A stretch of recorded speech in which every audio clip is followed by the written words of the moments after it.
You survived the disruption. But somewhere in the middle of surviving, you lost yourself. Today, we are going to find you again. Most people spend every ounce of energy surviving the storm. And when it finally passes, they look around and realize something nobody prepared them for. They do not know who they are anymore. Not without the title, not without the role, not without the relationship, not without the version of their life that just collapsed. That is not weakness. That is what happens when your identity was attached to something external. And the disruption took the external thing with it. After everything happened, I realized I had built my identity around what I did, not who I was. And when the doing stopped, I did not know where I stood. Here is what Melissa built this method around. And what the research confirms. Identity is not what you do. Identity is not what happened to you. Identity is who you are when both of those things are stripped away. But here is the trap most people do not see coming. When disruption hits, and we talked about this last episode with survival mode, the brain does not just stop strategizing. It also stops recognizing itself. You start making decisions from fear. You start shrinking.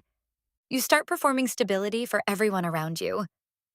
While privately asking a question you are almost afraid to say out loud, "Who am I now?" That question is not a crisis. That question is the beginning of something. There are two responses to identity loss after disruption, and most people choose the first one without realizing it. The first response is substitution. Replace the lost role as fast as possible. Jump into the next job before you have processed what the last one showed you. Rush into the next relationship before you have reclaimed yourself from the last one.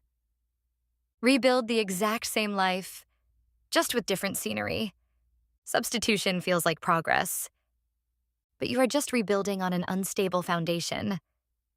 The second response is reclamation. Ask who you were before the disruption defined you, and choose deliberately who you are becoming.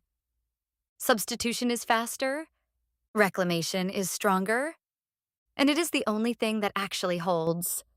One of the pillars of the bounce back journey method is called reclaim. It is specifically designed for this moment, the moment after survival, when you are finally stable enough to ask, who am I? Separate from what happened to me, your self-worth was never conditional on an outcome. It was never the jobs to give, and it was never the disruptions to take. You were whole before this happened. The work now is remembering that. In the bounce back journey method, pillar 3 is called reclaim, and the goal of this pillar is identity security, not confidence. That comes later. Security. The deep knowing that who you are exists independently of what you have been through. Here is how the reclaim work begins. 3 questions. 1.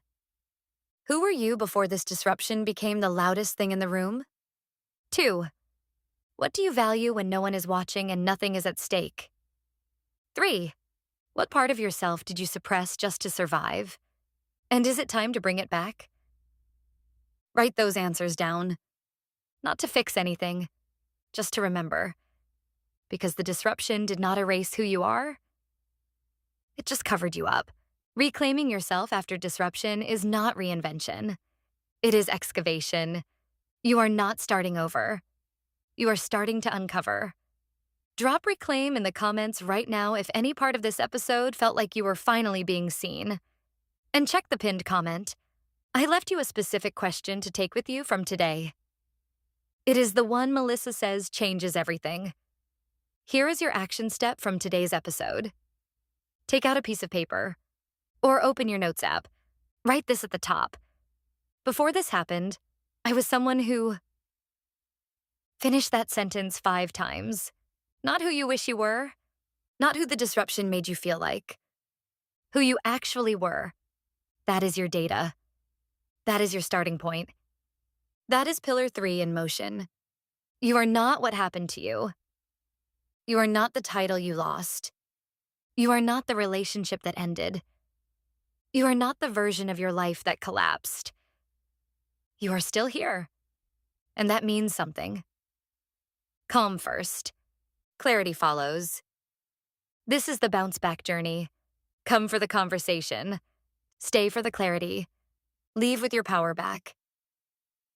I am Rain, AI strategist, intelligence officer for the bounce back journey. Melissa built this method because she lived this. I help tell the story. Until next time.